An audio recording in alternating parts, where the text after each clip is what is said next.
राज्यात पुन्हा राज्यसभा निवडणुकींचं बिगुल वाजलंय। त्यामुळे महाराष्ट्रातील 7 जागांवर कुणाची वर्णी लागणार याची उत्सुकता सर्वांना लागली आहे। त्यात सुनेत्रा पवारांनी राजीनामा दिल्यानं त्या जागी पार्थ पवारांची वर्णी लागणार का आणि मविया शरद पवारांनाच पुन्हा राज्यसभेवर पाठवणार का या सस्पेन्स सध्या वाढलाय। महाराष्ट्रातून राज्यसभेवर निवडून द्यायच्या 7 जागांसह एकूण 37 जागांसाठी बुधवारी भारत निवडणूक आयोगाने निवडणूक कार्यक्रम जाहीर केला। त्यानुसार राज्यसभेच्या द्विवार्षिक निवडणुकीसाठी 16 मार्च रोजी मतदान होईल। विधानसभा निवडणुकीनंतर जवळपास निकालात घेतलेल्या महाविकास आघाडीच्या ऐक्याची या निवडणूक कसोटी लागणार आहे। विधानसभेतील संख्याबळ लक्षात घेता महायुतीचे 6 तर महाविकास आघाडीचा 1 उमेदवार राज्यसभेवर निवडून जाऊ शकतो। अर्थात त्यासाठी महाविकास आघाडीची एकजूट महत्त्वाची असेल। निश्चितपणे अजूनही आपल्याला माहिती आहे आत्ता तरी आपण पाहताय सगळे जे काही आहे जे आकड्यांप्रमाणे असेल तर शिवसेनेची सीट आहे आणि निश्चितप्रमाणे त्या दिशेने महाविकास आघाडीमध्ये चर्चा होईल। नावाची चर्चा आहे अजूनही बघा तुम्हाला सांगू का अजूनही कुठेही अधिकृत चर्चा झालेली नाही, आम्ही प्रेसमधून ऐकतो, पण ही सीट आत्ता तरी शिवसेनेची आहे आणि चर्चा नेत्यांच्या पातळीवर नक्कीच।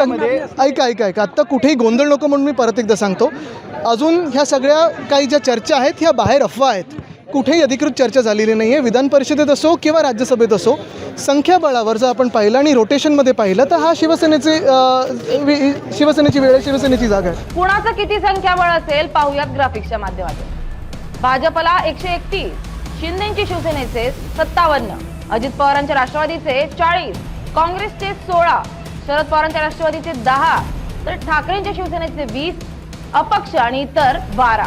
राज्यसभेवर निवडून जाण्यासाठी पहिल्या पसंतीच्या 37 मतांची गरज आहे। पक्षीय बलाबलानुसार भाजपचे 4, शिंदेसेना आणि राष्ट्रवादी अजित पवार गटाचा प्रत्येकी 1, महाविकास आघाडीचा 1 उमेदवार निवडून जाऊ शकतो। एक राज्यसभा निवडणुकीसाठी महाविकास आघाडीकडून शरद पवार यांच्या नावाची चर्चा आहे। पवार यांना काँग्रेस आणि उद्धव सेनेचा पाठिंबा मिळू शकतो, मात्र वाढलेलं वय आणि प्रकृती लक्षात घेता पवार राज्यसभेवर जातील का हा प्रश्न आहे।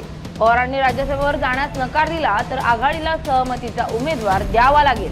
शिंदे सेनेत माजी खासदार राहुल शेवाळे आणि संजय निरुपम यांच्या नावाची चर्चा आहे। अजित पवार गटाकडून पार्थ पवार यांचं नाव पुढे येण्याची शक्यता आहे। राज्यसभा उमेदवार देताना भाजप 2 धक्का तंत्राचा अवलंब करण्याची शक्यता आहे। भाजपमध्ये विनोद तावडे, विनय सहस्त्रबुद्धे, सुनील देवधर यांच्या नावाची चर्चा आहे। धैर्यशील पाटील हे पोटनिवडणुकीत राज्यसभेवर गेल्यानं त्यांना पुन्हा संधी मिळू शकते अशी ही चर्चा आहे। तसेच केंद्रात मंत्री असल्यानं भाजपच्या कोट्यातून रामदास आठवले यांना पुन्हा संधी दिली जाऊ शकते। महाराष्ट्रातील रिक्त होणाऱ्या 7 जागांपैकी सध्या भाजपकडे 2 आणि मित्रपक्ष रिपाईची 1 अशा एनडीएच्या 3 जागा आहेत, तर महाविकास आघाडीच्या शरद पवार गटाच्या 2 तसेच काँग्रेस आणि उद्धव सेनेची प्रत्येक 1 अशा 4 जागा रिक्त होत आहेत। मात्र विधानसभेतील संख्याबळ लक्षात घेता एनडीएच्या 6 जागा निवडून येतील, त्यामुळे राज्यसभेत महाराष्ट्रातून एनडीएचं संख्याबळ 3 ने वाढेल। मात्र सध्या सर्वात जास्त चर्चा आहे ती पवारांची। पवारांच्या कुटुंबातून राज्यसभेवर कोण जाणार? शरद पवारांच्या नावासाठी ठाकरेंची शिवसेना आणि काँग्रेस सहज पाठिंबा देईल, मात्र मवियात दुसऱ्या कोणाचं नाव पुढे आल्यास मतभेद आणि रस्सीखेच पाहायला मिळू शकते। मात्र हे सगळं शरद पवारांच्या निर्णयावर अवलंबून असणार आहे।